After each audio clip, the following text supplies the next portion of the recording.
India में ऐसे कई सारे संस्थाएं हैं जिसका नाम तो आपने सुना होगा, लेकिन ये संस्थाएं असल में करती क्या है काफ़ी लोगों को नहीं पता। ऐसे ही एक महत्वपूर्ण और कंट्रोवर्शियल संस्था के बारे में आज हम बात करने वाले हैं, जिसका नाम है वक्फ बोर्ड। तो आइए इस वक्फ बोर्ड को गहराई से समझने की कोशिश करते हैं इस वीडियो में। All India Muslim Personal Law Board has said everyone should oppose the Waqf amendment bill.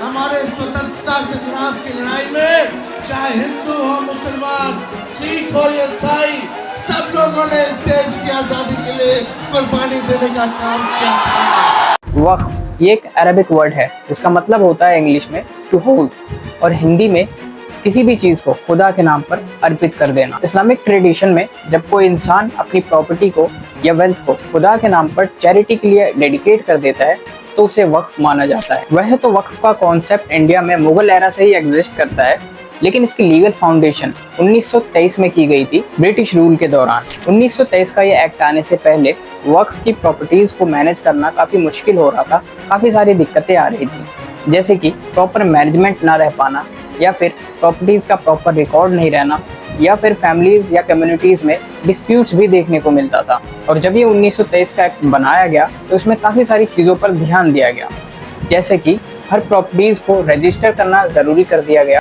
और मुतवल्ली को अपने इनकम या एक्सपेंडिचर का सारा रिकॉर्ड रखना पड़ता था। साथ ही एक वक्फ कमिश्नर भी अपॉइंट किया जाता था इन प्रॉपर्टीज की देखभाल करने के लिए। और अगर कोई प्रॉपर्टी किसी भी तरीके से मिसयूज हो रही है तो कोर्ट उसमें इंटरवेन कर सकता था। लेकिन प्रॉब्लम ये थी कि ये एक्ट कुछ ही प्रोविंसेस में अप्लाई होता था, जैसे कि वेस्ट बंगाल।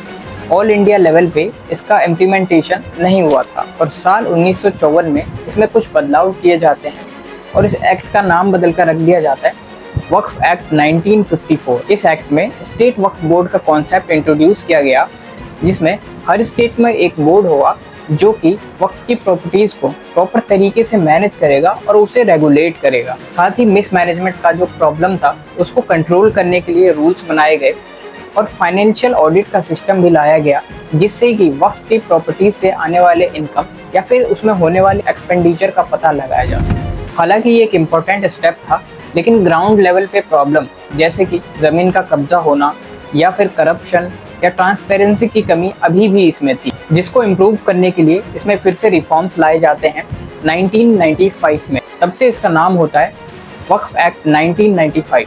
इस एक्ट के अंतर्गत हर स्टेट में स्टेट वक्फ बोर्ड को लीगली इस्टेब्लिश किया जाता है और सेंट्रल वक्फ बोर्ड को और ज़्यादा पावर दिए गए, जिससे कि स्टेट वक्फ बोर्ड को सही से गाइड कर सके। इसमें वक्फ ट्रिब्यूनल्स भी बनाए गए, जिससे कि डिस्प्यूट्स सिविल कोर्ट में जाने के बजाय यहाँ सॉल्व हो सके।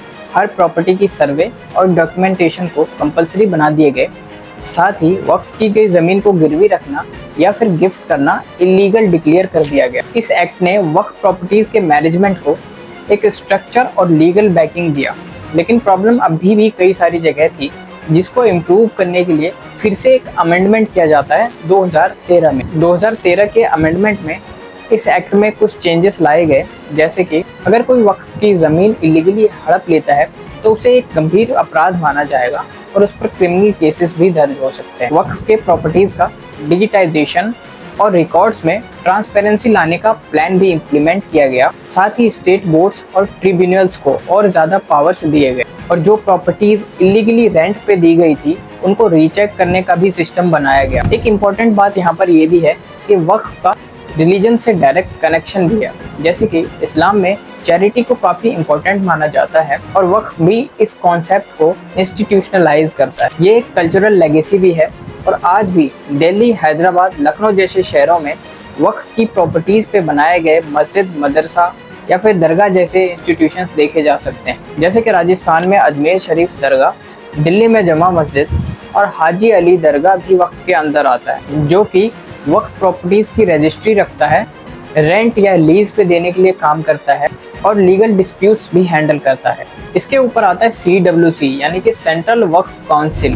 CWC एक सुपरवाइजर की तरह काम करता है और स्टेट वक्फ बोर्ड को गाइड करता है प्रॉपर्टी की मैनेजमेंट में, लीगल डिस्प्यूट्स को हैंडल करने में।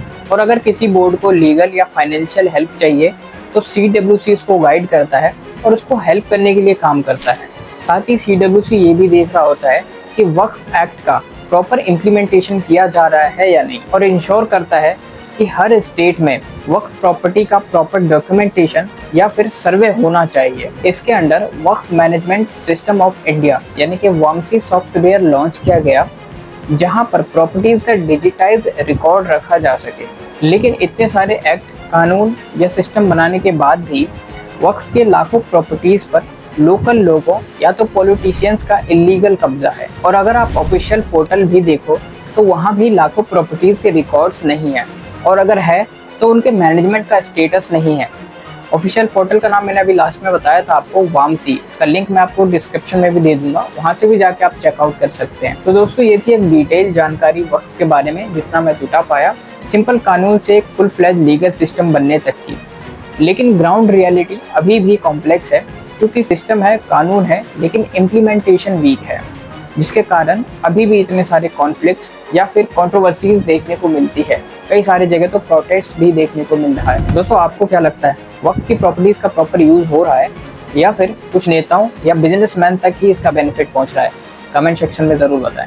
और आप इस वीडियो को शेयर कर सकते हैं अपने दोस्तों के साथ, जिससे कि उन्हें भी वक्फ के बारे में थोड़ी जानकारी हो पाए। और एट द एंड मैं आप लोगों से एक रिक्वेस्ट करना चाहूँगा, अगर आपको वीडियो में थोड़ा सा भी कुछ इंसाइटफुल लगा हो, इंफॉर्मेटिव लगा हो, तो वीडियो को लाइक ज़रूर कर देना और चैनल को भी सब्सक्राइब कर लेना आने वाले वीडियोज़ के लिए, जो कि मुझे मोटिवेट भी करता है आप लोगों के लिए ज़्यादा से ज़्यादा वैल्यूएबल कंटेंट प्रोवाइड करने के लिए।